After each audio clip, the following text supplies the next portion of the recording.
Hello, Internet. Um, my name is Starkravingchristian, or Sarai, and I'm doing a vlog. I'm participating in All Hallows Read this year, and part of that is sharing some spookier short stories and some not so spooky short stories with people that I care about. And with other people too, I'm sure. Anyway, so the point of this is just to, Neil Gaiman, I guess started it. He's a big supporter of it, and it's something that I'm really passionate about, is reading and the written word and literacy.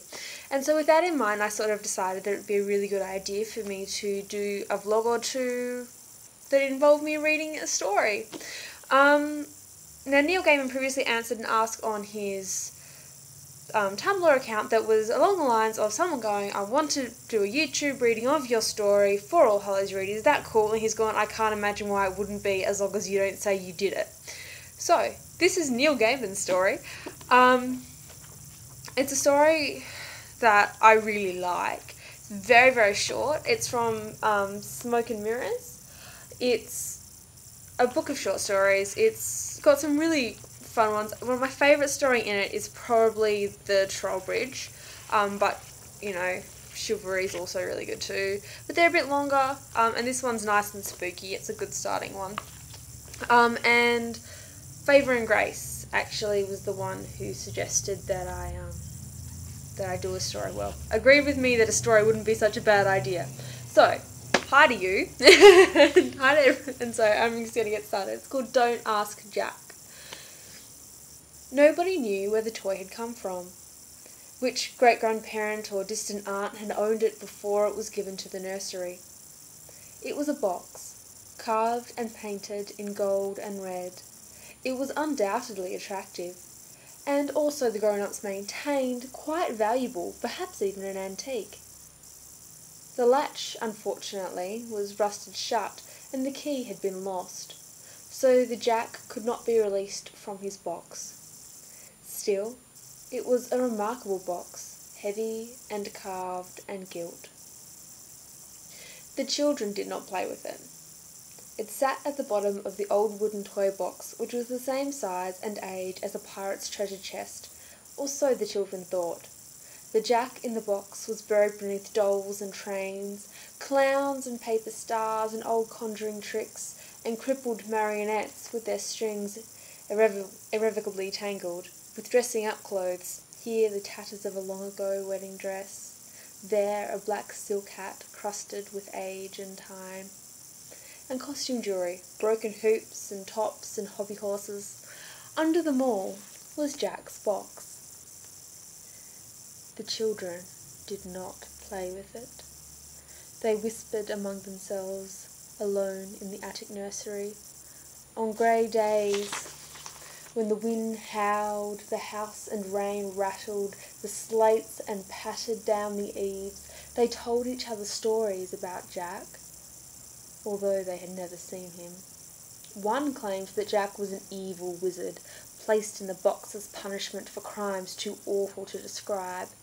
Another, I am certain that it must have been one of the girls, maintained that Jack's box was Pandora's box, and he had been placed in the box as a guardian to prevent the bad things inside it from coming out once more. They would not even touch the box if they could help it.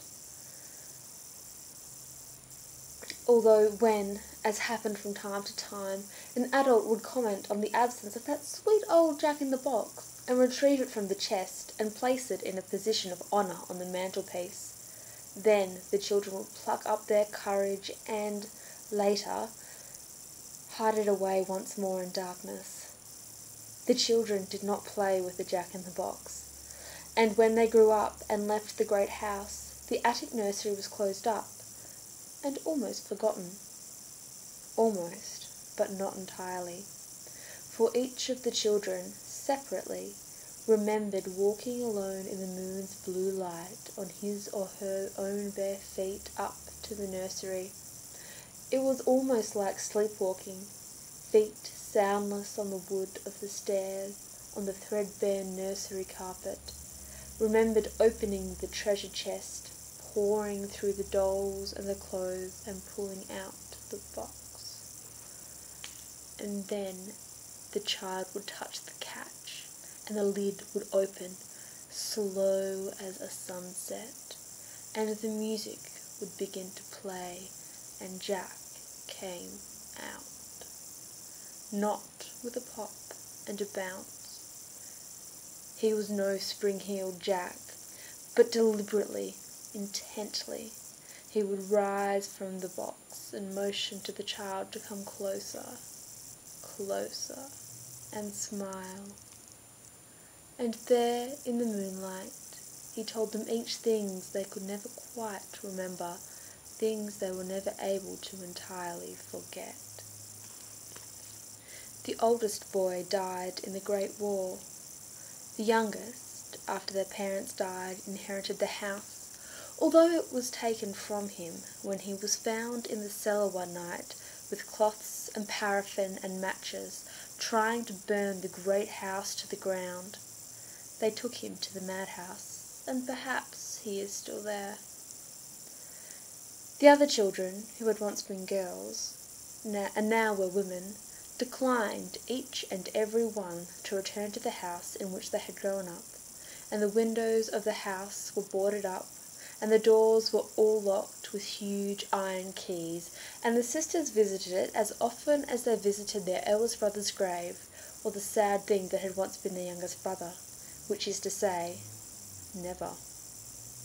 Years have passed, and the girls are old women, and owls and bats have made their homes in the attic nursery, rats build their nests among the forgotten toys. The creatures gaze uncuriously at the faded prints on the wall and stain the remnants of the carpet with their droppings. And deep within the box, Jack waits and smiles, holding his secrets. He is waiting for the children. He can wait forever. And that's the story of Don't Ask Jack. Given that this video is already approaching 8 minutes, I'm going to stop it really quickly, but I just wanted to say that I will make another video soon for another one for All Hallows read, which is a Halloween thing. I'm a little bit early.